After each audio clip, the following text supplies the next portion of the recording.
विद्यार्थी मित्रों, हूँ तुलसीत सर सारस्वत स्कूल रहता वापी में तमारू स्वागत करूँ छूँ। आज आप धोरण 12 सायन्स केमिस्ट्री विषय में लेसन नंबर 10 ना MCQ पार्ट 8 विषय की बात करवानी है। दोस्तों, आ MCQ नी अंदर आपणे विलोपन प्रक्रिया, विस्थापन प्रक्रिया, ग्रिग्नार्ड प्रक्रिया, वुड्स प्रक्रिया, वुड्स फिटिंग प्रक्रिया अने फिटिंग प्रक्रिया विषय बात करवानी है અને તેના ઉપરના MCQ કેવી રીતે બને તે ચર્ચા કરવાની છે। તો દોસ્તો, પહેલો પ્રશ્ન છે 2-ક્લોરોબ્યુટેનની જલીય KOH સાથે પ્રક્રિયાથી મુખ્ય નિપજ કઈ મળે? ઓપ્શન આપ્યા છે સિસ-બ્યુટ-2-ઇન, ટ્રાન્સ-બ્યુટ-2-ઇન, બ્યુટ-1-ઇન કે બ્યુટેન-1-ઓલ।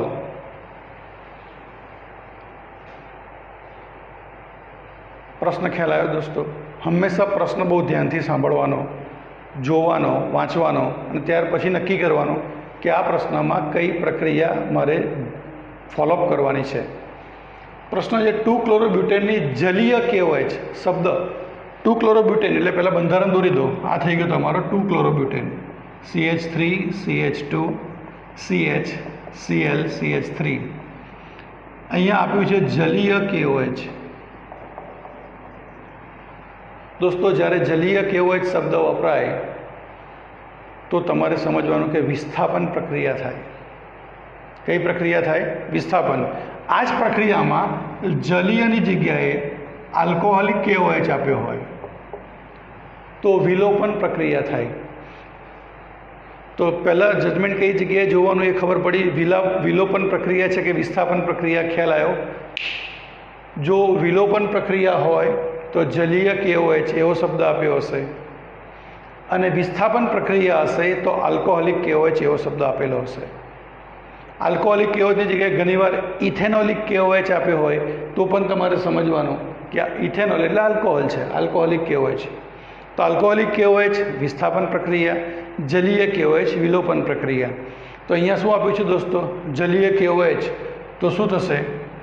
આ Cl જે છે એ નીકળી જશે, K સાથે माइनस થશે KCl, OH અહીં આવી જશે, મળશે CH3 CH2 CH OH CH3, આનું નામ થાય બ્યુટેન-2-ઓલ। શું નામ થાય દોસ્તો? બ્યુટેન-2-ઓલ। તો આપણું ઓપ્શન આવશે શું? D option, બ્યુટેન-2-ઓલ। Clનું વિસ્થાપન કોના દ્વારા થશે દોસ્તો? OH દ્વારા થશે। તો આ તમારી કઈ પ્રક્રિયા થઈ ગઈ દોસ્તો? વિસ્થાપન પ્રક્રિયા। અહીંયા બ્યુટેન-2-ઓલ આપ્યું છે, 2-ક્લોરોબ્યુટેન તો બ્યુટેન-2-ઓલ। તમને અહીંયા સપોઝ આવું આપ્યું હોત CH3 CH2 Cl તો આ તમારો થઈ જાત ઇથાઇલ ક્લોરાઇડ। તો અહીંયા તમને નિપજ શું મળે? જલીય KOH હોત તો દોસ્તો ઇથેનોલ। પ્રોપાઇલ ક્લોરાઇડ હોત તો પ્રોપેનોલ। તો અહીંયા દ્વિતીયક બ્યુટાઇલ ક્લોરાઇડ છે તો તમને શું મળ્યો? બ્યુટેન-2-ઓલ। સમજણ પડી? हाँ के ना? तो तमारो जलीय KOH है तो जवाब शू आवे दोस्तों? ब्यूटेन-2-ओल। એટલે આ તમારો પહેલો પ્રશ્ન થયો। આ પ્રશ્ન નંબર 2 ની અંદર સેમ પ્રશ્ન, જલીય KOH ની જગ્યાએ હું આપું છું આલ્કોહોલિક KOH। જલીય KOH ની જગ્યાએ શું આપું છું દોસ્તો? Alcoholic KOH। તો મુખ્ય નિપજ શું મળશે?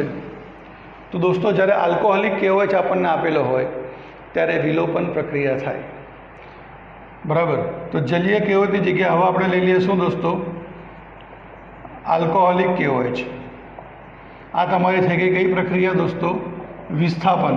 विस्थापन में नजर क्या जवी જોઈએ दोस्तों? शब्द जलीय ऊपर। अने विलोपन प्रक्रिया में नजर क्या जवी જોઈએ? आल्कोहोलिक KOH। अब दोस्तों, विलोपन प्रक्रिया 3 प्रकारनी होय। एक आल्फा विलोपन, बीजी बीटा विलोपन, तीजी गामा विलोपन। आनो विडियो આપણે ઓલરેડી 11મા ધોરણના 12મા ચેપ્ટરની અંદર બનાવેલો છે વિલોપન પ્રક્રિયા માટેનો, આલ્ફા, બીટા અને ગામા। અત્યારે જે વિલોપન પ્રક્રિયા છે તેને આપણે કહીએ છીએ દોસ્તો બીટા વિલોપન પ્રક્રિયા। તો બીટા વિલોપન પ્રક્રિયામાં શું થશે? જે કાર્બન પાસે હેલોજન છે તે આલ્ફા કાર્બન કહેવાય અને તેની બાજુના કાર્બનને આ એની બાજુના કાર્બન કહેવાય। આને પણ આપણે બીટા કાર્બન ગણીશું, આને પણ બીટા કાર્બન ગણીશું, બરાબર? તો ધ્યાન રાખજો દોસ્તો, અહીં નિપજ શું મળશે?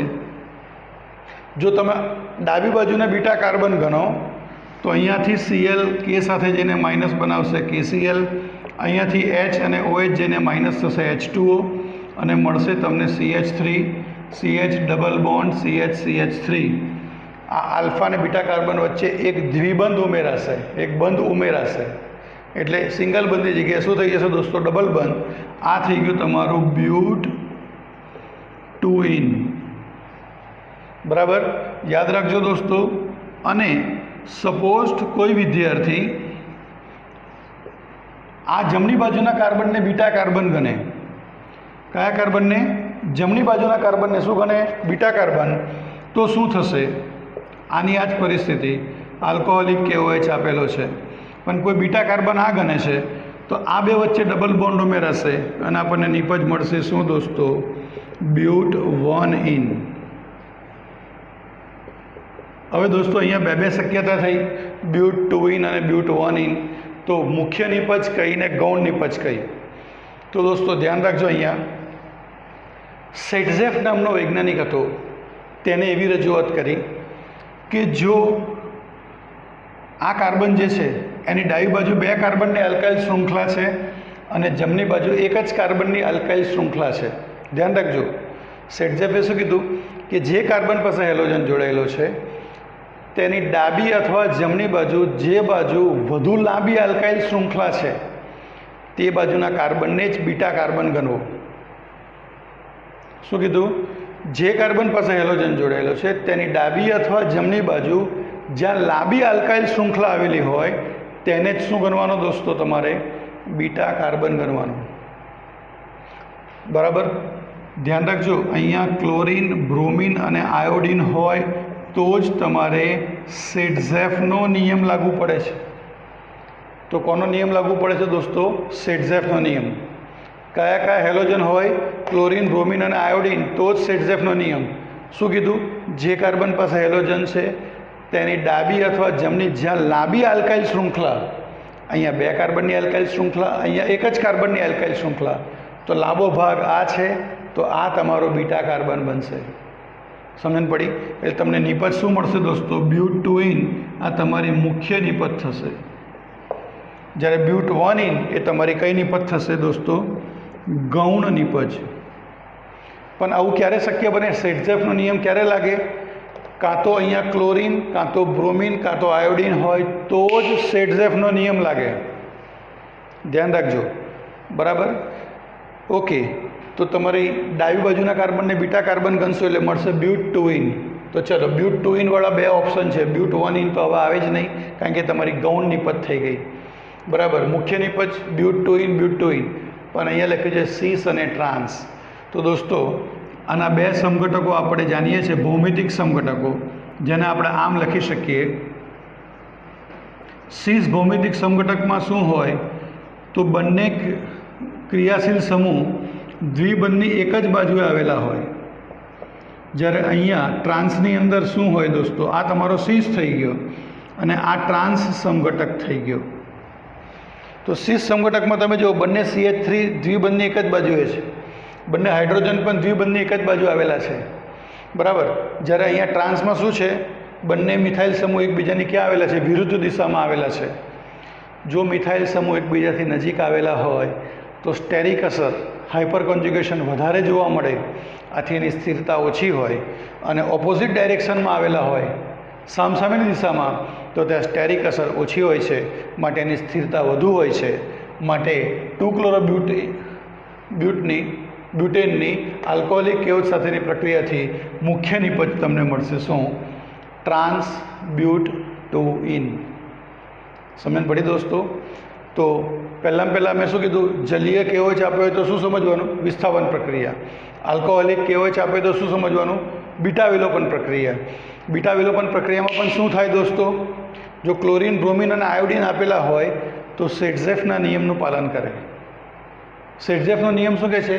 કે જે કાર્બન પાસે હેલોજન જોડાયેલો છે તેની ડાબી અને જમણી બાજુએ જ્યાં વધારે લાંબી અલ્કાઇલ શૃંખલા હોય ત્યાંથી જ કોણ જાય છે દોસ્તો? હાઇડ્રોજન જાય છે. બરાબર, ઓછી અલ્કાઇલ શૃંખલા બાજુથી હાઇડ્રોજન જતો નથી. બરાબર, આથી આપણને મળ્યું બ્યુટ 2.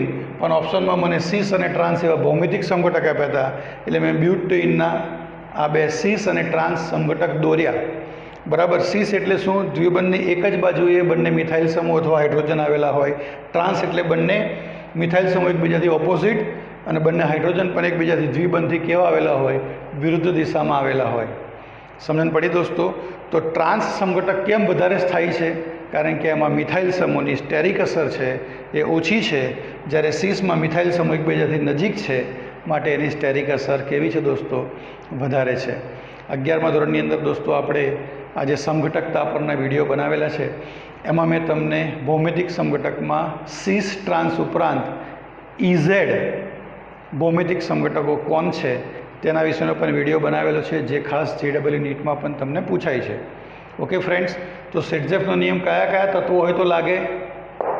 બોલો. ક્લોરિન, બ્રોમિન અને આયોડિન. બરાબર. તો હવે હું પ્રશ્નમાં ચેન્જ કરું છું. અહીંયા 2 ફ્લોરો, ક્લોરોની જગ્યાએ શું કરું છું? 2 ફ્લોરો. અહીંયા કરી નાખું છું F. આલ્કોહોલિક KOH સાથેની પ્રક્રિયા, પ્રશ્ન નંબર 3 થઈ ગયો. તો હવે નિપજ શું મળે? તો યાદ રાખજો, જ્યારે 2 ફ્લોરો હોય, 2 ફ્લોરો એટલે શું સમજવાનું? આ CH3 CH2 CH FCH3 આ થઈ ગયું તમારો 2 ફ્લોરો બ્યુટેન. આ છે તમારો 2 ક્લોરો બ્યુટેન, અથવા અહીંયા 2 બ્રોમો હોય તો પણ તમને આ જ નિપજ મળે, 2 આયોડો હોય તો પણ તમને આ જ નિપજ મળે. પણ 2 ફ્લોરો બ્યુટેન હોય તો શું નિપજ મળે? તો ધ્યાન રાખજો, આ તમારો આલ્ફા કાર્બન આ જ કહેવાશે. જેની સાથે હેલોજન જોડાયેલો હોય તેને આપણે આલ્ફા કાર્બન જ કહીએ. બરાબર. ધ્યાન રાખજો. હવે બીટા કાર્બન કયો? તો આ પણ બીટા અને આ પણ બીટા. પણ હવે અહીંયા તમને આલ્કોહોલિક KOH સાથે પ્રક્રિયા કરતા હોફમેન વિલોપન જોવા મળશે.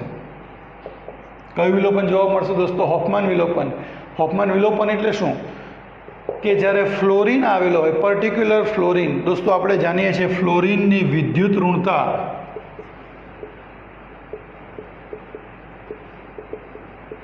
સૌથી વધુ છે. અને ફ્લોરિનની વિદ્યુત ઋણતા સૌથી વધારે છે, માટે શું કરશે તે? જે વધુ એસિડિક હાઇડ્રોજન કોણ બનશે? તો આ જમણી બાજુના બીટા કાર્બન છે તેની સાથે આ જે 3 હાઇડ્રોજન જોડાયેલા છે, આ વધુ એસિડિક હાઇડ્રોજન બનશે.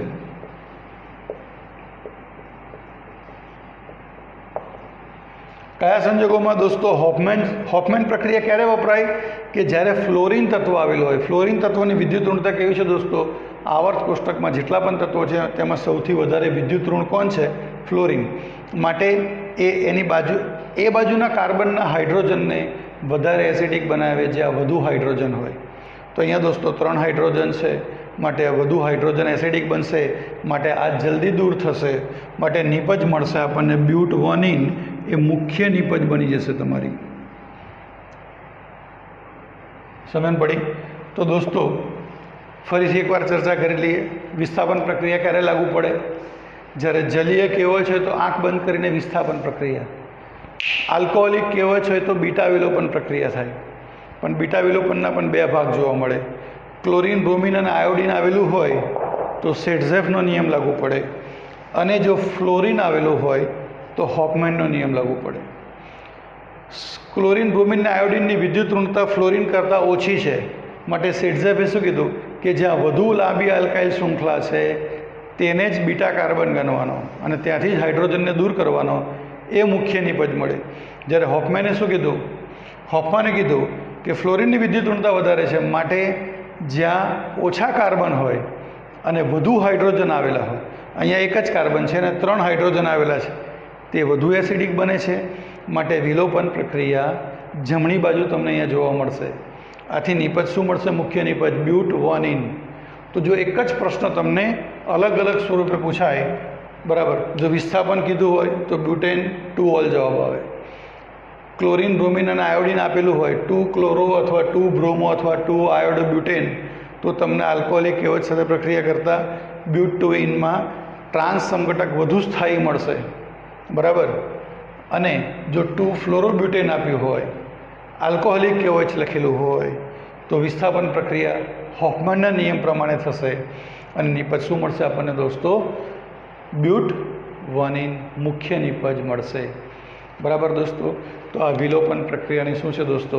લાક્ષણિકતા છે. હવે આપણે નેક્સ્ટ ક્વેશ્ચનની ચર્ચા કરીશું. વિદ્યાર્થી મિત્રો, હવેનો નેક્સ્ટ ક્વેશ્ચન છે, નીચેનામાંથી કયો હેલાઇડ આલ્કોહોલિક KOH સાથે ઝડપી પ્રક્રિયા કરશે? આપી છે તૃતીયક બ્યુટાઇલ ક્લોરાઇડ, દ્વિતીયક butyl chloride, n butyl chloride અને આઇસોપ્રોપાઇલ ક્લોરાઇડ. દોસ્તો, તૃતીયક બ્યુટાઇલ ક્લોરાઇડનું બંધારણ તમને ખ્યાલ છે. આ છે તમારો તૃતીયક બ્યુટાઇલ ક્લોરાઇડ. દ્વિતીયક બ્યુટાઇલ ક્લોરાઇડનું બંધારણ છે દોસ્તો આ દ્વિતીયક butyl chloride. Normal butyl chloride એટલે શું થાય દોસ્તો? બધા જ કાર્બન એક જ લાઇનમાં ગોઠવાયેલા હોય.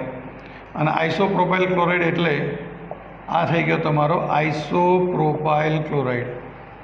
અને પ્રકાર જોઈ લો તો દોસ્તો, આ તૃતીયક પ્રકાર છે, આ દ્વિતીયક પ્રકાર છે, આ પ્રાથમિક અને આ દ્વિતીયક. આ તૃતીયક કેમ? જે કાર્બન પાસે હેલોજન તેની બાજુમાં 3 કાર્બન. આ દ્વિતીયક કેમ? અહીંયા હેલોજન એની બાજુમાં 2 કાર્બન. આ પ્રાથમિક કેમ? અહીંયા હેલોજન એની બાજુમાં 1 કાર્બન. અને આ દ્વિતીયક કેમ? અહીંયા કાર્બન પાસે હેલોજન છે તેની બાજુમાં કેટલા કાર્બન આવી ગયા દોસ્તો? 2. સમજણ પડી ગઈ? તો આપણે જાણીએ છીએ તે પ્રમાણેનો ઓર્ડર યાદ રાખજો હંમેશા. તૃતીયક ગ્રેટર દેન દ્વિતીયક ગ્રેટર દેન પ્રાથમિક. એટલે આ વિલોપન પ્રક્રિયા કયા ક્રમને અનુસરે છે? SN1 ક્રમને અનુસરે છે. માટે આ ઝડપી પ્રક્રિયા આપશે કોણ? તૃતીયક. જ્યારે ધીમી પ્રક્રિયા કોણ આપશે? પ્રાથમિક. ખ્યાલ આવ્યો? ઝડપી પ્રક્રિયા પ્રશ્ન પૂછે તો તૃતીયક બ્યુટાઇલ ક્લોરાઇડ, અને ધીમી પૂછી હોત તો તમારો જવાબ થઈ જાત n butyl chloride. Is it clear? તો હવે આપણે નેક્સ્ટ ક્વેશ્ચનની ચર્ચા કરીશું.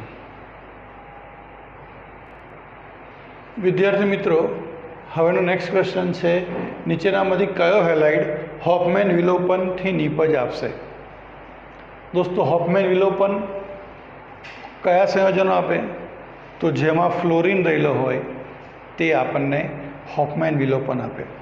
તો આપણે જે 1 ફ્લોરોબ્યુટેન, 2 ફ્લોરોપ્રોપેન, 2 ફ્લોરોપેન્ટેન અને A અને B બંને. તો દોસ્તો, બધામાં ફ્લોરિન છે. એનો મતલબ પહેલાં ખ્યાલમાં એવું આવે કે સર તમે કીધું કે ફ્લોરિનવાળા બધા હોફમેન વિલોપન આપે, તો A અને B બંને. એવું નથી. આપણે દોસ્તો પ્રેક્ટિકલી ચેક કરવાનું કે હકીકતમાં શક્ય શું છે. તો 1 ફ્લોરોબ્યુટેનનું બંધારણ આવું થાય. આમાં ફ્લોરિન છેલ્લા કાર્બન પાસે છે. આ આલ્ફા અને એની બાજુમાં બીટા એક જ શક્ય છે. 2 ફ્લોરોપ્રોપેનમાં શું થાય? તો આ થઈ ગયો 2 ફ્લોરોપ્રોપેન. આ આલ્ફા એની બાજુમાં 2 બીટા શક્ય છે, પણ બંને બાજુ એક જ કાર્બન આવેલા છે. જ્યારે 2 ફ્લોરોપેન્ટેનમાં શું થાય દોસ્તો? આ આલ્ફા કાર્બન થયો, એની બાજુનો આ બીટા કાર્બન ને આ બીટા કાર્બન. અહીંયા બીટા કાર્બનમાં 1 કાર્બન છે, અહીંયા બીટા કાર્બનમાં શું છે દોસ્તો? 3 કાર્બન છે. તો હોફમેન પ્રક્રિયા દોસ્તો આવા અસમિતીય સંયોજનોની અંદર જોવા મળશે.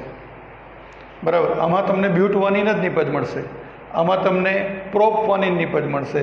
જ્યારે એમાં 2 શક્યતા બને, પેન્ટ-1 અને પેન્ટ-2. પણ પેન્ટ-1 મુખ્ય નિપજ મળશે. કેમ કે ફ્લોરિન એ કેવો છે દોસ્તો? વધુ વિદ્યુત ઋણ છે. ખ્યાલ આવ્યો? તો આ હોફમેન પ્રક્રિયા આ રીતે જજમેન્ટ લેવાય. બરાબર? સપોઝ અહીંયા 1 ફ્લોરોની જગ્યાએ મેં એવું કીધું હોત 1 ક્લોરોબ્યુટેન, તો પણ મને બ્યુટ-1 જ નિપજ મળત. શું મળત? બોલો દોસ્તો, બ્યુટ-1. અહીંયા હું 2 ક્લોરોબ્યુટેન લો તો પણ મને અહીંયા મળત શું દોસ્તો? પ્રોપ-1. બરાબર?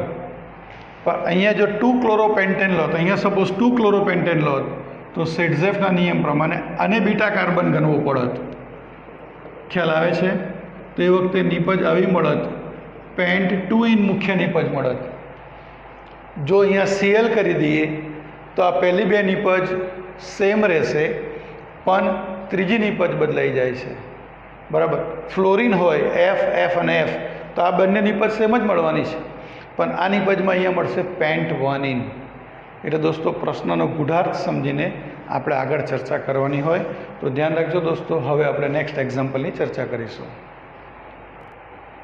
વિદ્યાર્થી મિત્રો, હવેનો નેક્સ્ટ ક્વેશ્ચન છે, નીચેનામાંથી કઈ પ્રક્રિયા ગ્રિગ્નાર્ડ પ્રક્રિયાનું ઉદાહરણ છે? તો દોસ્તો અત્યારે હવે આપણે ગ્રિગ્નાર્ડ પ્રક્રિયા, વુડ્સ પ્રક્રિયા, વુડ્સ ફિટિંગ અને ફિટિંગ પ્રક્રિયા વિશેની ચર્ચા કરવાની છે. તો ગ્રિગ્નાર્ડ પ્રક્રિયા જજમેન્ટ કેવી રીતે લેવાય? તો જ્યાં મેગ્નેશિયમ ધાતુ વપરાયેલી હોય એ ગ્રિગ્નાર્ડ પ્રક્રિયા હોય. આ મેગ્નેશિયમ ધાતુ છે એટલે એને શું કહેવાય દોસ્તો? ગ્રિગ્નાર્ડ પ્રક્રિયા. મેગ્નેશિયમ ધાતુમાં શું મળે દોસ્તો આપણને? ગ્રિગ્નાર્ડ પ્રક્રિયા. ઓલવેઝ એમજી છે એટલે આંખ બંધ કરીને શું લખવાનું? ગ્રિગ્નાર્ડ પ્રક્રિયા. ત્યાર પછી અહીંયા આપ્યું છે 2 મોલ ઇથાઇલ ક્લોરાઇડ અને 2 મોલ સોડિયમ નિર્જળ ઇથર. જો એલિફેટિક હેલાઇડ હોય, કયા હેલાઇડ? એલિફેટિક હેલાઇડ અને 2 મોલ ઓફ સોડિયમ હોય તો સમજવાનું તમારી વુડ્સ પ્રક્રિયા. કઈ પ્રક્રિયા સમજવાની? વુડ્સ. અને એલિફેટિક હેલાઇડ કહેવાય, એમાં બેન્ઝીન નથી આવેલું. બેન્ઝીન નથી આવેલું ને 2 મોલ આપેલા છે એ હંમેશા વુડ્સ પ્રક્રિયા જ કહેવાય. અહીંયા એક અણુ ક્લોરોબેન્ઝીનનો છે અને એક ઇથાઇલ ક્લોરાઇડનો છે. એટલે એક એરાઇલ હેલાઇડ હોય અને એક આલ્કાઇલ હેલાઇડ હોય અને 2 સોડિયમ, તો એને કહેવાય વુડ્સ ફિટિંગ પ્રક્રિયા.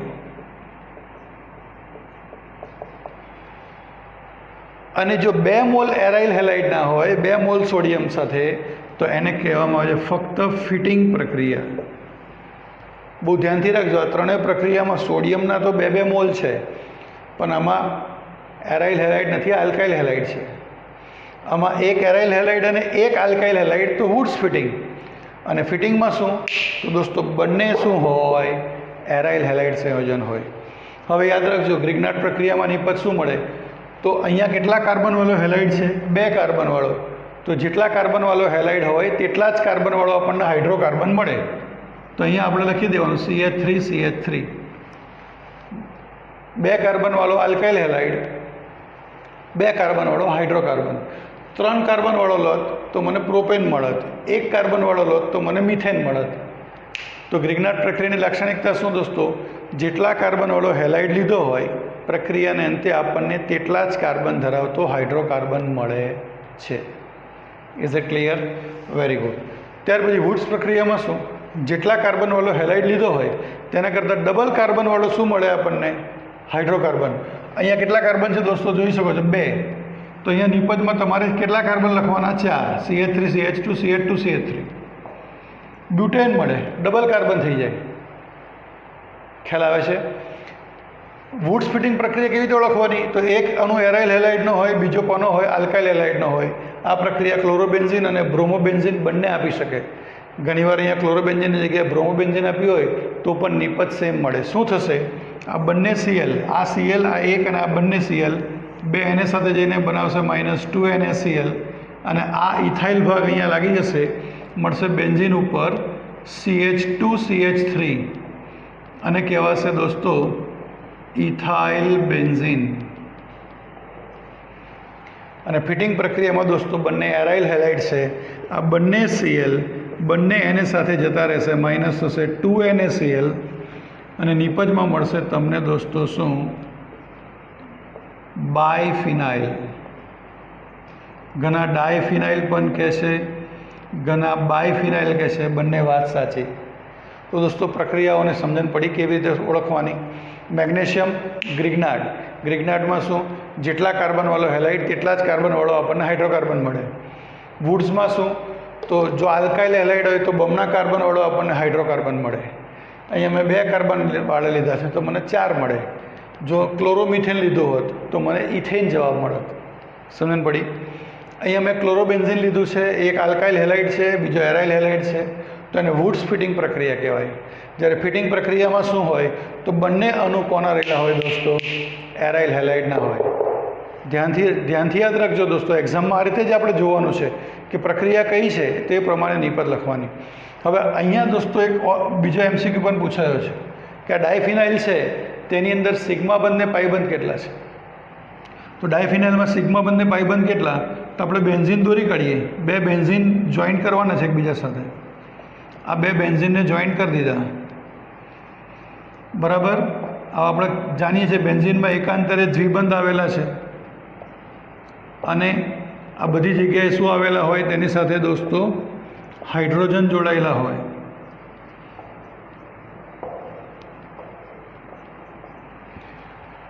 બરાબર. તો તમને એવું પૂછે કે ક્લોરોબેન્ઝીનની સોડિયમ ધાતુ સાથે નિર્જળ ઇથરની હાજરીમાં પ્રક્રિયા કરતાં મળતી નિપજમાં પાઈબંધની સંખ્યા કઈ?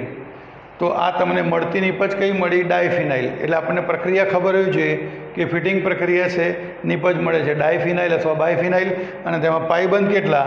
તો જે દ્વિબંધ દેખાય છે 1 2 3 4 5 અને 6. કેટલા પાઈબંધ થયા દોસ્તો? 6 પાઈબંધ. સમજણ પડી? કેટલા પાઈબંધ થયા ફ્રેન્ડ્સ? બોલો. 6 પાઈબંધ. યાદ રહેશે. અને પાઈ ઇલેક્ટ્રોન પૂછે તો કેટલા? 12 પાઈ ઇલેક્ટ્રોન. જેટલા પાઈબંધ હોય એના કરતાં 2 વડે ગુણી કાઢો એટલે પાઈ ઇલેક્ટ્રોન થઈ જાય. હવે સિગ્મા બંધ ગણો તો અહીંથી 1 2 3 4 5 6 7 8 9 10 11, પછી આ 12 13 14 15 16 17 18 19 20 21 22 ને 23. તો સિગ્મા બંધ કેટલા થયા? 23 સિગ્મા બંધ. અને સિગ્મા ઇલેક્ટ્રોન પૂછે તો એને બમણા કરી નાખો તો 46 સિગ્મા ઇલેક્ટ્રોન. સમજણ પડે છે ફ્રેન્ડ્સ? તો દોસ્તો આ તમારી કઈ કઈ પ્રક્રિયાની વાત થઈ? ગ્રિગ્નાર્ડ, વુડ્સ ફિટિંગ અને ફિટિંગ. અહીંયા બ્રોમોબેન્ઝિનના 2 મોલ આપેલા હોય તો પણ તમને આ જ નીપજ મળે. Is it clear? તો હવે ફ્રેન્ડ્સ આપણે નેક્સ્ટ ક્વેશ્ચનની ચર્ચા કરીશું. વિદ્યાર્થી મિત્રો, હવેનો નેક્સ્ટ ક્વેશ્ચન છે કે નીચેનામાંથી કયો હેલાઇટ્સ વુડ્સ પ્રક્રિયા આપતો નથી? નીચેનામાંથી કયો હેલાઇટ્સ વુડ્સ પ્રક્રિયા આપતો નથી? તો દોસ્તો હું તમને જવાબ કહી દઉં કે જે તૃતીયક હેલાઇટ છે એ વુડ્સ પ્રક્રિયા આપતો નથી, પણ વુડ્સ પ્રક્રિયાની જગ્યાએ તે વિલોપન પ્રક્રિયા આપે છે. તો આપણે આમાં શોધવાનું કે કયો તૃતીયક હેલાઇટ છે. બરાબર? તો જો આ તમારો કેવો કહેવાય? સુપર પ્રાથમિક હેલાઇડ. કારણ કે અહીંયા જે કાર્બન પાસે હેલોજન છે તેની બાજુમાં કાર્બન જ નથી એટલે એને કહેવાય સુપર પ્રાથમિક. આ છે જેની પાસે હેલોજન તેની પાસે 2 કાર્બન છે એટલે આ તમારો દ્વિતીયક હેલાઇડ થઈ ગયો. આ તમારો પ્રાથમિક હેલાઇડ થઈ ગયો. જ્યારે આ જે છે CH3C CH3CH3Cl આ તમારો તૃતીયક હેલાઇડ થયો. માટે આ વુડ્સ પ્રક્રિયા આપશે નહીં. તો વુડ્સ પ્રક્રિયા ના આપે તો કઈ પ્રક્રિયા આપશે? તો આ વિલોપન પ્રક્રિયા આપે. કઈ પ્રક્રિયા આપે? વિલોપન પ્રક્રિયા આપે. વિલોપન પ્રક્રિયામાં શું થાય? આ આલ્ફા કાર્બન, ત્રણેય બાજુ કાર્બનની સંખ્યા સરખી છે તો આ બીટા લઈ લો તો તમને નીપજ શું મળશે? CH3C ઉપર CH3. વિલોપનમાં આલ્ફા અને બીટા કાર્બન વચ્ચે એક દ્વિબંધ ઉમેરાય તો તમને નીપજ મળશે 2 મિથાઇલ પ્રોપ 1 ઇન. આ તમારી મુખ્ય નીપજ મળશે. કઈ? 2 મિથાઇલ પ્રોપ 1 ઇન. આ મુખ્ય નીપજ મળશે. ખ્યાલ આવે છે દોસ્તો? હા કે ના? Yes or no? શ્યોર? યાદ રહેશે? તો આમાં નીપજ કઈ મળશે? તો આમાં ડબલ કાર્બન થઈ જશે તો અહીંયા મળશે તમને ઇથેન. આમાં ડબલ કાર્બન થાય તો શું મળે? CH3CH3. આ Cl નીકળી ગયા અહીંયાથી 2 અને આનો આ જ ભાગ પાછો જોડાય તો અહીંયા મળશે CH3CH3. અહીંયા શું થશે? તો 2 કાર્બન છે એની જગ્યાએ 4 કાર્બન મળશે. CH3CH2 CH2CH3. બરાબર? તો ઇથેન અને કહેવાય 2,3 ડાયમિથાઇલ બ્યુટેન અને કહેવાશે શું દોસ્તો? બ્યુટેન. અને આ જે છે એ 2 મિથાઇલ પ્રોપ 1 ઇન. તો તૃતીયક હેલાઇડ છે એ 2 મોલ સોડિયમ સાથે નિર્જળ ઇથરની હાજરીમાં વુડ્સ પ્રક્રિયાની જગ્યાએ કઈ પ્રક્રિયા આપે છે? વિલોપન પ્રક્રિયા આપે છે. બરાબર? ઓકે ફ્રેન્ડ્સ, તો અહીંયા આ બધી પ્રક્રિયાઓ વિશેની ચર્ચા પૂરી થઈ છે. પણ બીજા કેટલાક પ્રશ્નો છે કે જે કેટલાક અગત્યના પોલીક્લોરો સંયોજનમાંથી પૂછાતા હોય છે. જેમ કે ક્લોરોફોર્મ. ક્લોરોફોર્મનું સૂત્ર શું છે દોસ્તો? CHCl3. એ શેમાં વપરાય? નિશ્ચેતક પદાર્થ તરીકે વપરાય. ઓપરેશન થિયેટર કોઈનું ઓપરેશન કરવાનું હોય તો ક્લોરોફોર્મ આપે અને એની સાથે મિશ્ર કોણ કરવામાં આવે છે? ઇથેનોલને. ઇથેનોલનું મિશ્રણ કેમ કરવામાં આવે છે? કે ક્લોરોફોર્મ સૂર્યપ્રકાશની હાજરીમાં ફોસ્ઝિન બનાવે છે અને ફોસ્ઝિન આપણા શરીરમાં શું કરે છે? ઓક્સિજનની પ્રક્રિયાઓને અટકાવી દે છે. માટે ક્લોરોફોર્મ જ્યારે આપણે યુઝ કરીએ છીએ તેની સાથે થોડા પ્રમાણમાં શું કરવામાં આવે છે? ઇથેનોલ ઉમેરવામાં આવે છે. તો ક્લોરોફોર્મનો મુખ્ય ઉપયોગ શું છે દોસ્તો? નિશ્ચેતક પદાર્થ તરીકે થતો હોય છે. ત્યાર પછી દોસ્તો CCl4 એને કાર્બન ટેટ્રાક્લોરાઇડ પણ કહેવામાં આવે છે. કાર્બન ટેટ્રાક્લોરાઇડને બીજા શબ્દોમાં પાયરીન શબ્દ પણ કહેવામાં આવે છે દોસ્તો. તો આ કાર્બન ટેટ્રાક્લોરાઇડ જે છે અથવા ટેટ્રાક્લોરોમિથેન એવો પણ શબ્દ છે, તેનો ઉપયોગ શેમાં થાય તો અગ્નિશામક તરીકે, પછી લોન્ડ્રીમાં કપડાં ધોવા ઉપર, કપડા પર જો જિદ્દી ડાઘ પડી ગયા હોય તો કાર્બન ટેટ્રાક્લોરાઇડનો શું કરવામાં આવે છે દોસ્તો, ઉપયોગ કરવામાં આવે છે. ત્યાર પછી આયોડોફોર્મ CHI3, એને CHCl3 ને ક્લોરોફોર્મ કહેવાય. આ Clની જગ્યાએ આયોડિન હોય તો એને આયોડોફોર્મ પણ કહેવાય. આયોડોફોર્મનું IUPAC નામ થાય ટ્રાય આયોડોમિથેન. બરાબર. તો એ અગત્યનો ઉદ્યોગ પ્રયોગશાળામાં વપરાતો પ્રક્રિયક છે અને ઘણીવાર આયોડોફોર્મનું દ્રાવણ બનાવી અને જ્યાં ઘા પડ્યા હોય એની ઉપર પણ લગાડવામાં આવે છે. અને છેલ્લે દોસ્તો એક અગત્યનું પોલીક્લોરો સંયોજન છે જેનું નામ છે DDT. તો દોસ્તો DDT વિશે ઘણા બધા પ્રશ્નો પૂછાય છે. DDT એટલે શું? તો આનું નામ છે પેરાડેસ ડાયક્લોરો ડાયફિનાઇલ ટ્રાયક્લોરો ઇથેન, અને આપણે કહીએ છીએ DDTનું આ આખું નામ થયું. તો આનું બંધારણ શું છે? ઇથેન એટલે શું દોસ્તો? 2 કાર્બન. પેરાડેસ એટલે શું? આ એની પેરાસ્થાન કહેવાય. આ ડાયફિનાઇલ થઈ ગયા. અહીંથી આ પહેલું, બીજું, ત્રીજું, ચોથું આ પેરાસ્થાન Cl, આ પહેલું, બીજું, ત્રીજું, ચોથું આ પેરાસ્થાન Cl. તો પેરાડેસ ડાયક્લોરો ડાયફિનાઇલ ટ્રાયક્લોરો એટલે અહીંયા 3 વખત Cl, અને ઇથેન એટલે 2 કાર્બન એટલે અહીંયા ઉપર લખવાનું હાઇડ્રોજન. તો આ તમારું થઈ ગયું દોસ્તો કોનું બંધારણ? DDTનું બંધારણ. તો ઘણીવાર એને આપણે આ રીતે પણ લખતા હોઈએ છીએ, અહીંયા CH અને આ 3 Clને કાઢીને અહીંયા આમ લખી દે CCl3. આ થઈ ગયું તમારું DDT. હવે દોસ્તો તેની અંદર સિગ્મા બંધ ને પાઈ બંધની ગણતરી પણ પૂછતા હોય છે. તો અહીંયા આપણે જાણીએ છીએ તે પ્રમાણે બેન્ઝીનમાં કેટલા કાર્બન હોય દોસ્તો? બોલો ફ્રેન્ડ્સ, 6 કાર્બન હોય. બરાબર. અહીંયા Cl જોડાયેલો છે.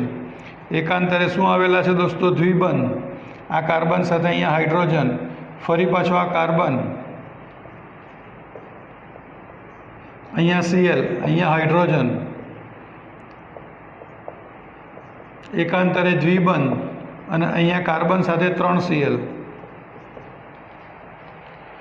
તો દોસ્તો આ ક્વેશ્ચન પણ તમને ગુજકેટમાં JEE નીટમાં પૂછાઈ ગયો કે આની અંદર પાઈબંધ કેટલા? તો ફરી પાછા પાઈબંધ 1 2 3 4 5 અને 6 પાઈબંધ, અને પાઈબંધના બમણા કરો એટલે પાઈ ઇલેક્ટ્રોન થઈ જાય, તો પાઈ ઇલેક્ટ્રોન થઈ જાય 12. હવે સિગ્મા બંધ પૂછે તો અહીંથી ગણવા માંડો. 1 2 3 4 5 6 7 8 9 10 11 12 13 14 15 16 17 18 19 20 21 22 23 24 25 26 27 28 29. તો 29 સિગ્મા અને 6 પાઈ આ બંનેને 2 વડે ગુણી કાઢો તો શું થાય? 58 સિગ્મા ઇલેક્ટ્રોન અને 12 પાઈ ઇલેક્ટ્રોન થાય. તો દોસ્તો આ MCQ પણ પૂછાઈ ગયો છે. દોસ્તો DDT એ જંતુનાશક દવા તરીકે વપરાય છે. બરાબર. પણ આજના જમાનામાં DDT એ કેન્સર પ્રેરક હોવાથી તેનો જંતુનાશક દવા તરીકે ઉપયોગ થતો નથી. તો દોસ્તો આ કેટલાક અગત્યના પોલીક્લોરો સંયોજન છે, તેની અંદરથી પણ તમને MCQ પૂછતા હોય છે. બરાબર ફ્રેન્ડ્સ. તો આ સાથે આજનો વિડીયો અહીંયા પૂર્ણ થાય છે. જે પણ વાત મેં કીધી છે એ વ્યવસ્થિત તમારી નોટમાં લખજો. સાથે સાથે મેં તમને થિયરીનું નોલેજ પણ આપેલું જ છે એની અંદર કે MCQ એટેન્ડ કરવા માટે આપણી પાસે થિયરીનું નોલેજ હોવું જરૂરી છે. તો મેં જે વાત તમને ઝીણવટભરી રીતે સમજાવેલી છે એ ખૂબ ધ્યાનથી સમજજો, સાંભળજો અને નોટમાં લખશો તો જ આ વસ્તુ આવડશે. Thank you very much friends.